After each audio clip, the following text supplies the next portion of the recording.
Hello, is like in here to show you the history transit,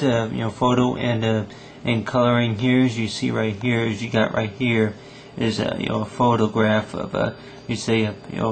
railroad railing that the eye kept around, and what you see right here is you have it to where you got the railroad, and then along with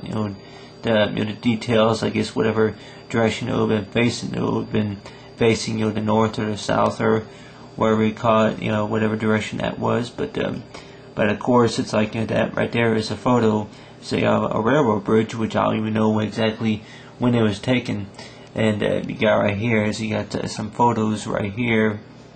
some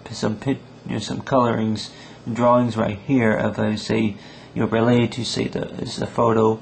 as that you have it to where you got the train, this train right here, which I would not even know what kind of locomotive this was, the train locomotive this would be, but it would be like some that would carry like the passengers along with some long freight. And then you got the right here is you got the beam of light for nighttime traveling. But so far as with trains, with most trains that most cities would use trains, transit systems, for the type of transportation that they had, back then, back in the early, 1700s, 1800s, something like that. That they would have that type of transit that would allow them to run business so far as hauling coal or lumber, or it's like fiberglass or whatever you call it. But basically, is that nowadays is that with the most of us, which I'm sure that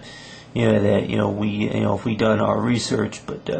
that most of the types of our resources I guess that we do get nowadays is ran by either by by automobile, or it's by plane, or if it's by metros or whatever you call it. But the type of transportation that where we get most of our materials, such as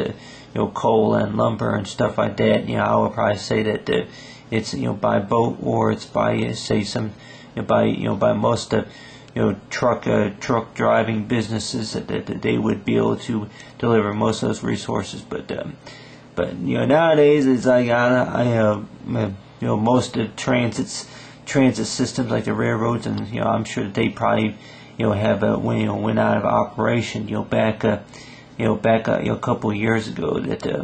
the railroads were like they were out of operation probably back in that early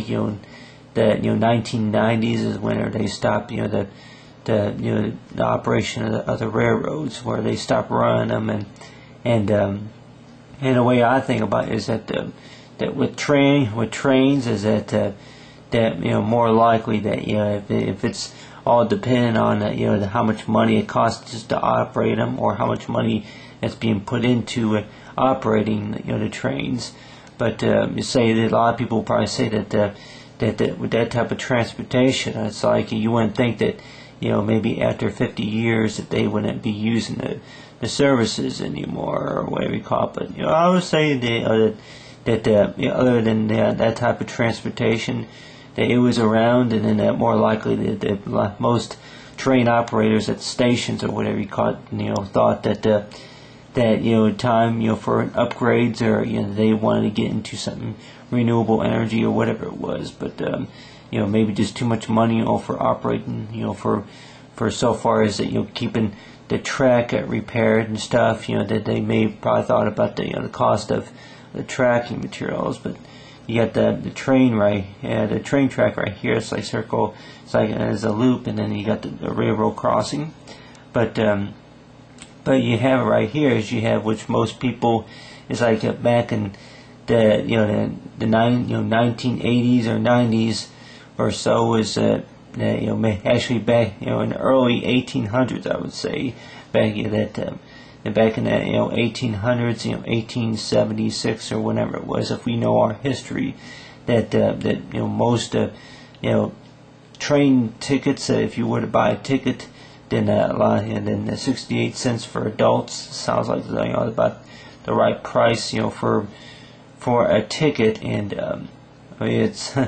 that more likely it was on paper that I would not even have a ticket around from a train a train ride or whatever you call it. It's like, except the metro, it's like, from the metro what I took for my vacation. But that's really the only type of ticket pass that I really have from whatever metro railroad trip that I made, is so far as keeping track of whatever tickets that you do buy. But more likely that 68 cents and 31 cents for kids by average is how much it would cost in long transit for 43A, and it's like whatever seat or caboose or whatever you call it that they board you on. It's like all aboard. But you have it to where you got the train right here, and then along right here is that you have so far with photos is that which I would probably say I got it. I've kept quite a few photos, and but not too many tickets about so far as the history about the transit. But so far as the history about the transit is that the fact is that that you would think about it is that with the city, that I'm sure a lot of them, the cities and states like this, they would like to have a lot of the photos, keep that for their history, and then along with that maybe the information about how much trains train rides would cost. But so far with global warming is that a lot of people will probably say about global warming nowadays, but I guess the best thing we can do is to think about it. It's like so far as renewable energy, and then along right here is the amount of what you're hauling, so far as our resources are, so far as the jobs of getting our resources from one place to another. But you got right here is you got the train along right here, and then along right here is you got the transits, and then along with the trains, which the trains for the many names. But so far with the history of the trains, and then history photo, and then along right here is you got the year for, it's like when the trains for whenever they went into operation. It's like early 1870s or whenever it was. But you keep in mind is like they had the history for the transit, and then along with the trains. But so far with the history and history photo and the train color.